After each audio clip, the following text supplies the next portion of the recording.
स्वागत है बच्चों आपका अपने YouTube चैनल प्रिपेज पर। आज के इस वीडियो में हम संज्ञा के बारे में पढ़ेंगे। संज्ञा, उनकी परिभाषा, उनके भेद और उदाहरण के साथ कैसे हम संज्ञा बनाते हैं, इसका भी हम आज थोड़ा सा प्रयास करेंगे जानने का। ठीक, संज्ञा की परिभाषा में आपने अभी तक यही सुना है ना, किसी व्यक्ति, वस्तु, स्थान, प्राणी या भाव के नाम का बोध कराने वाले जो शब्द होते हैं वे संज्ञा कहलाते हैं। ठीक, यहां से एक नई बात और बताएं आपको, विश्व में, संसार में जितनी भी वस्तुएं हैं सब संज्ञा हैं। ठीक, क्योंकि हर वस्तु का नाम है, भाव का भी नाम है। ठीक, जहां भी हमें भाव के बारे में, वस्तु के बारे में, स्थान के बारे में पता चले, व्यक्ति के नाम के बारे में पता चले, वो संज्ञा है। ठीक, आइए एक एक करके संज्ञा से जुड़ी हुई बातें जानते हैं और कुछ विशेष आपको बताने का प्रयास भी करेंगे। वीडियो के अंत तक आप बने रहिए। ठीक, संज्ञा की जो परिभाषा होती है, संज्ञा की परिभाषा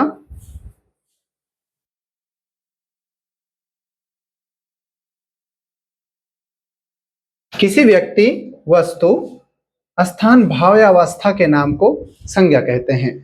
इसका मतलब ऐसे शब्द जो हमें किसी भी तरीके से केवल और केवल नाम के बारे में बताएं, वो हमारे संज्ञा में आएंगे। ठीक है, संज्ञा के जो भेद किए गए हैं, संज्ञा के भेद की हम जब बात करेंगे तो जो संज्ञा के मुख्य भेद हैं, वो संज्ञा के मुख्यतः तीन भेद हैं: व्यक्तिवाचक, जातिवाचक और भाववाचक।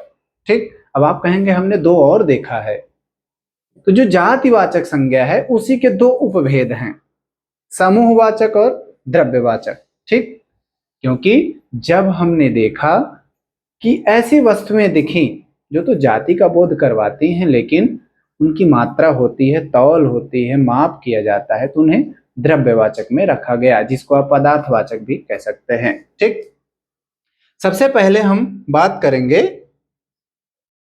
व्यक्तिवाचक संज्ञा के बारे में। ठीक, व्यक्तिवाचक संज्ञा, नाम से ही पता चल रहा है ना, जो शब्द किसी विशेष व्यक्ति, वस्तु या स्थान का बोध कराते हैं, उन्हें हम व्यक्तिवाचक की संज्ञा देते हैं। ठीक, इनके जो उदाहरण होंगे, उदाहरण पर चलते हैं।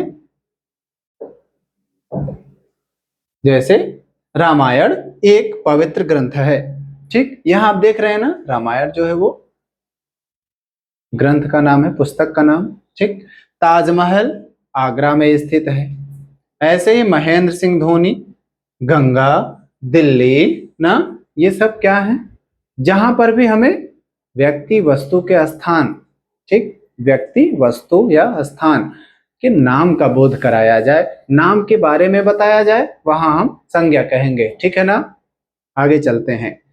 अगला जो हमारा है वो जातिवाचक संज्ञा है। अब आप कहेंगे जातिवाचक, थोड़ा सा जातिवाचक संज्ञा को लेकर के आप कंफ्यूज हो जाते हैं, संदेह में पड़ जाते हैं, ये जातिवाचक संज्ञा क्या है। क्योंकि जाति से आप केवल यही समझते हैं ना, हमारे समाज में एक जाति बनी हुई है ना, कोई किसी वर्ग से आता है, कोई, तो वैसी जाति यहाँ नहीं। यहाँ जाति से मतलब है कि कौन किस कैटेगरी में आएगा ना। जैसे देखिए, जो शब्द किसी संपूर्ण जाति, वर्ग या एक ही प्रकार की वस्तुओं, व्यक्तियों या स्थानों का बोध कराते हैं, उन्हें हम जातिवाचक संज्ञा कहते हैं। ठीक,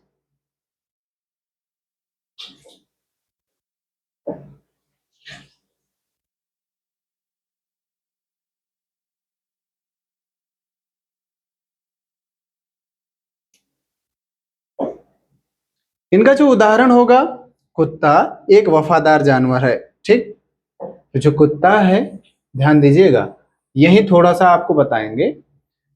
कुत्ता एक वफादार जानवर है, कुत्ता, बिल्ली, गाय, भैंस, ये सब जातिवाचक में आएंगे। लेकिन जब हम कह देते हैं टॉमी, तो टॉमी क्या हो जाएगा यहाँ पर, ये किसी कुत्ते का नाम हो सकता है ना, यहाँ पर वो व्यक्तिवाचक में आ जाएगा। ठीक, ऐसे ही हम यदि कहते हैं छात्र, ठीक, लेकिन हम छात्र का नाम बता देते हैं तो छात्र जातिवाचक में आएगा। छात्र का नाम हम जब बताएंगे तो वो इसमें आ जाएगा, व्यक्तिवाचक में। ठीक, ऐसे ही यदि आपके सामने चाय के पत्ते ना, चाय, जब हम चाय की बात करेंगे तो चाहे जातिवाचक में जातिवाचक का जो उपभेद है वो द्रव्यवाचक उसमें आएगा, लेकिन हम टाटा टी कह देते हैं तो वो क्या हो जाएगा, यहाँ पर नाम को बताया जा रहा है, इसका आप ध्यान रखेंगे। ठीक जैसे यहाँ पर जंगल में शेर दहाड़ रहा है, तो शेर क्या है, ये शेर जाति है। कारें दौड़ रही हैं, ठीक, सड़क पर कारें दौड़ रही हैं और मोहन के पास टाटा महिंद्रा की कार है। यहाँ टाटा महिंद्रा जो है, टाटा और महिंद्रा ना, यहाँ पर जो ये नाम बताया जा रहा है ना ध्यान रखेंगे, शब्द से ही हमें पता चलेंगे। जब कार शब्द आएगा तो क्या हो जाएगा, जातिवाचक, लेकिन जब हम कार में नाम ले लेंगे, पंच ना, क्रेटा, एक्सयूवी ना, डिफेंडर ना, तो ये सब क्या है, ये सब नाम है ना गाड़ियों के। यहाँ पर कार का जो नाम आ जा रहा है तो वहां पर व्यक्तिवाचक हो जाएगा, जब हम कार की बात करेंगे तो वहां पर क्या हो जाएगा, जातिवाचक। ठीक, ऐसे विद्यालय में अध्यापक पढ़ा रहे हैं तो अध्यापक भी जाति, ठीक है ना। यदि अध्यापक का नाम ले लिया जाए तो वहां पर व्यक्तिवाचक हो जाएगा। समझ में आ रहा होगा। ठीक, अगले पर चलते हैं।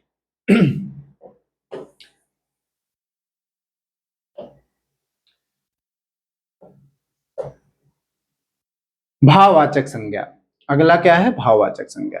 भाववाचक संज्ञा की जो परिभाषा होती है, जब कोई ऐसा शब्द मिलेगा वो किसी गुण, दोष या दशा, अवस्था का बोध कराता है ना, जैसे बुढ़ापा ना, ये क्या है, ध्यान दीजिएगा, ये अवस्था की बात की जा रही है। ठीक, गुण की हम बात करेंगे, मिठास, ये क्या है, गुण की बात की जा रही है ना। यहाँ पर जहां पर हमें ऐसे शब्द मिलेंगे जो गुण, दोष या अवस्था का बोध कराएंगे, भाव का बोध कराएंगे, ठीक है ना, वहां पर क्या हो जाएगा, भाववाचक संज्ञा हो जाएगी। ठीक, जैसे मूर्ख, मूर्खता ना, मूर्ख क्या है, विशेषण है। ठीक, मूर्खता हम कहेंगे तो क्या हो जाएगी, भाववाचक संज्ञा। ठीक, अभी भाववाचक संज्ञा कैसे बनाते हैं उसको हम वीडियो के अंत में भी आपको बताएंगे, ठीक है ना। अगले पर चलते हैं। अगला जो है हमारा उदाहरण, इसमें हमें हमेशा सत्य बोलना चाहिए। बुढ़ापा जीवन का एक कठिन पड़ाव है, दोनों मित्रों में गहरी मित्रता है, वही ईमानदारी, ये सब क्या है, जहां पर भाव की बात की जाएगी वहां हम भाववाचक संज्ञा कहेंगे। और वे शब्द क्या हैं, सत्य, बुढ़ापा, मित्रता, हंसी, ईमानदारी, ऐसे ही साहित्य ना, साहित्य भी भाववाचक संज्ञा है जो आप पढ़ते हैं। ठीक, अगले पर चलते हैं। अगला जो उसी का उपभेद किया गया है, समूहवाचक और हमने कहा आपसे द्रव्यवाचक। समूहवाचक नाम से ही पता चल रहा है ना, ग्रुप की बात की जा रही है, तो जहां पर समूह के बारे में बताया जाएगा, जो शब्द किसी समूह या समुदाय के बारे में बताएंगे, एक वो झुंड के बारे में बताएंगे, वहां पर हम समुदायवाचक कहेंगे। जैसे भारतीय सेना, ठीक, अधिक भीड़, गुच्छा, छात्रों, गिरोह ना, ये सब क्या है, ये सब हमारे समूहवाचक हैं। ठीक है ना, समझ में आया होगा। समूहवाचक जहां पर ग्रुप की बात की जाए, समूह की बात की जाए, जहां पर लोगों का एक साथ समूह रहे, वहां पर हम क्या कहेंगे, ऐसे शब्द जो हमें समूह के बारे में बताएं, समूह का बोध कराते हैं ना। एक उदाहरण के लिए यदि हम कहें जनता ना, इसका भीड़, भीड़ आया ही होगा इसमें, देखिए भीड़ ना, यहाँ पर आप ध्यान रखेंगे। ठीक,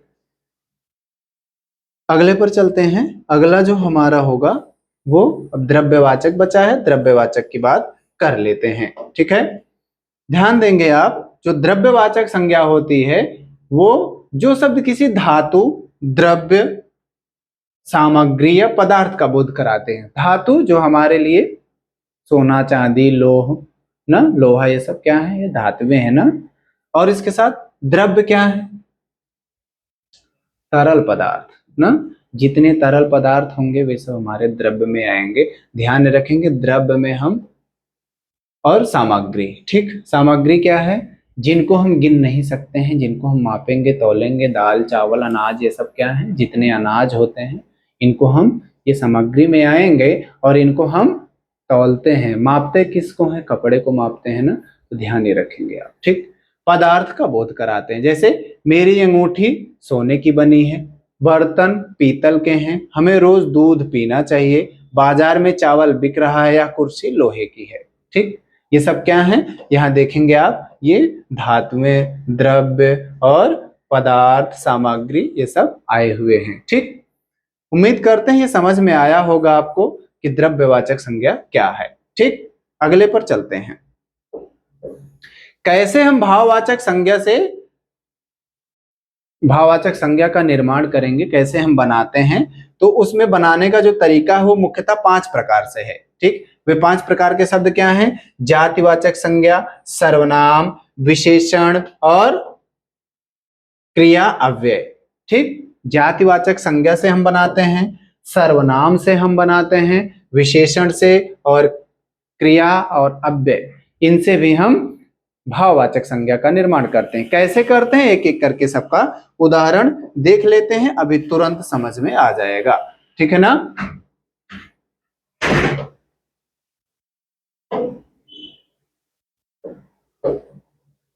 जातिवाचक संज्ञा से, जैसे मित्र से मित्रता, यहां देखेंगे आप, जो ऐसे ही जो शिशु है, देखिए शिशु से शैशव, मनुष्य से मनुष्यता, पशु से पशुता और दास से दासता, ये सब क्या है?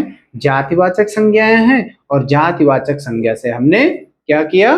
भाववाचक संज्ञा बनाया। ठीक, अधिकतर देखिए आपने जो भी यहां पर जातिवाचक संज्ञाएं हैं उसमें हमने ता जोड़ा हुआ है। ठीक, ता प्रत्यय।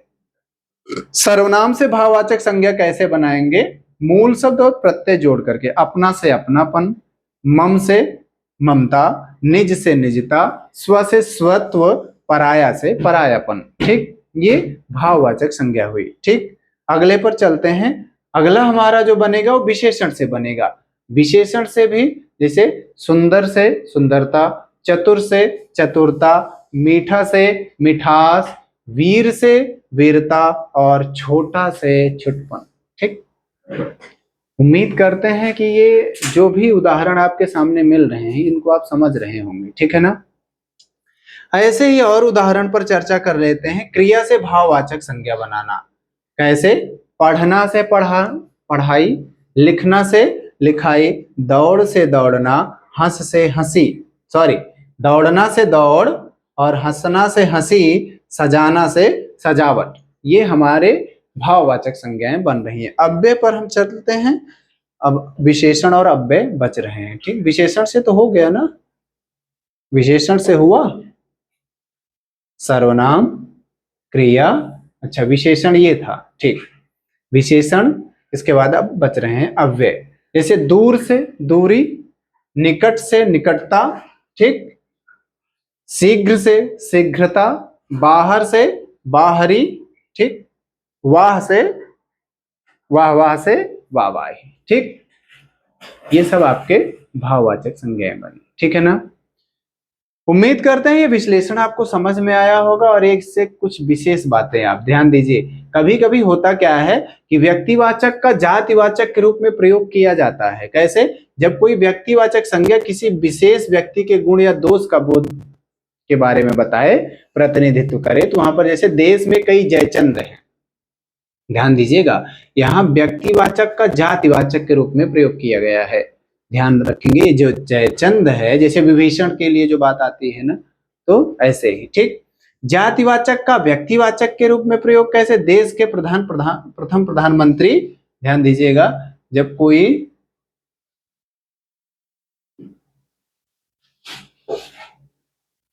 पंडित जवाहरलाल नेहरू जी देश के प्रथम प्रधानमंत्री थे। ठीक, ऐसे ही भाववाचक का बहुवचन प्रयोग किया जाता है जब, तो क्या हो जाता है? जैसे दूरी से दूरियां और बुराई से बुराइयां। ठीक, ये उससे जुड़ी हुई महत्वपूर्ण बातें थी जो कि संज्ञा से जुड़ी हुई। ठीक, उम्मीद करते हैं विश्लेषण आपको समझ में आया होगा।